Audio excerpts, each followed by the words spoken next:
Hey Patreon viewers, Matt Easton here. Now I've just done a video which is going to go up imminently on yet again on firearms in 19th century combat and particularly stopping power, and this is inspired by this new book called Man Stopper Mania. I know, hilarious name, by D.A. Kinsley, that's just come out, which I wrote a little prologue for incidentally. But I was thumbing through this and I found an interesting thing about Winston Churchill.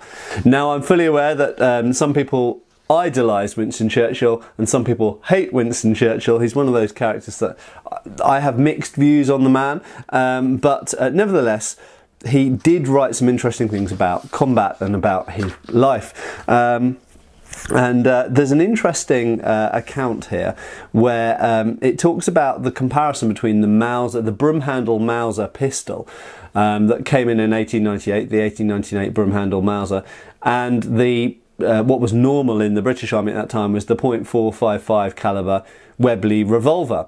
Now Churchill famously used one of these Mauser semi-automatic pistols. Now the advantage of the Mauser really is that it has a greater magazine capacity. It can shoot more rounds and arguably is maybe more accurate than the Webley revolver. But remember, look at the title of this book. It's about man-stopping. And in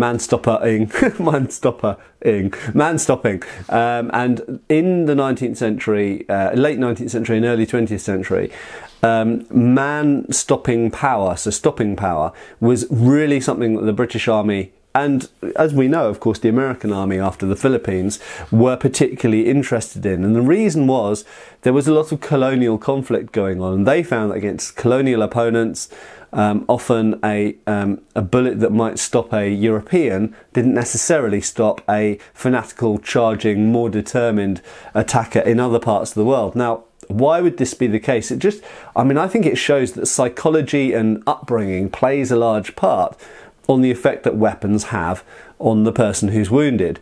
It's a somewhat gruesome topic, I accept, but nevertheless I do think it's very, very interesting. And we even see this today in modern crime. Famously, everyone's seen those accounts of someone who's drugged up to their eyeballs, taking, tasers and beanbag rounds and all kinds of things, taking a huge amount to put down, whereas a normal person doesn't take very much to put down at all. So psychology clearly plays a very large part on what will and won't work.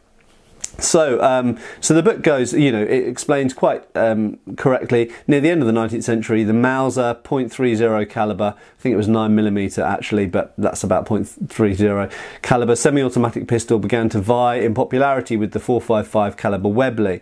But was it an effective man-stopper? That's the question. Well, here comes the quote. So the first quote comes from a book by Nevis called, an article by Nevis called Rifles, Revolvers and Pistols, and it was featured in Country Life Illustrated in 1899.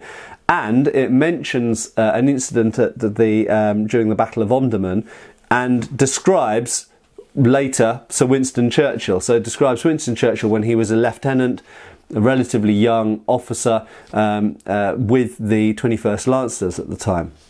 And it says, nickel-plated bullets such as used in the magazine pistols, i.e. the Mauser, are not well suited, say their opponents, for stopping a rush of the enemy. The bullets go whistling through the bodies of those hit by them without doing very much damage, certainly not enough to stop their onrush effectively.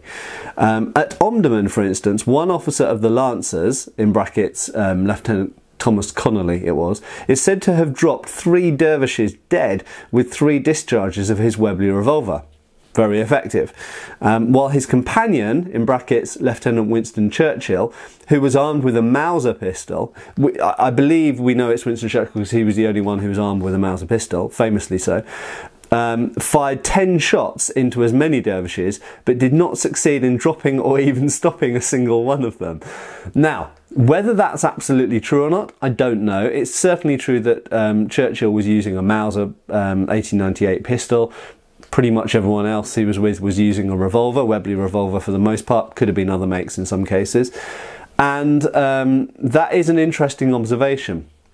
The book goes on to say, Churchill, a promoter of the Mauser, he was a big exponent of it, never mentioned this, and he admitted, however, that the Mauser, and this is in quotes, he says this, does not fire a sufficiently heavy bullet, although the small projectile with its expansive tip and high velocity has shattered bones into splinters, there is a greater safety in a larger bore. And that's from his own book, Churchill's own book, The River War of 1899. So it seems that Churchill himself, whilst he was clearly a fan of the Mauser, liked the higher magazine capacity, this kind of thing, and extolled its virtues, he himself did believe that a larger caliber was for stopping power. And we see this again with the American War in the Philippines, and the introduction of the Colt 1911 essentially, and they went from predominantly using a 38 caliber revolver to using a 1911 45 caliber semi-automatic pistol. And that, if you think about it, bearing in mind the earlier British experience with smaller capacity revolvers with a large bore or larger capacity pistols with a smaller bore, the Americans got it absolutely right with the Colt 1911, of course, because they had both larger capacity and larger caliber. So the Colt 1911 has 45 ACP rounds in it, and but it also has a larger magazine capacity, or larger capacity, shall we say, than the revolver, the 38 revolver with its 6 shots has.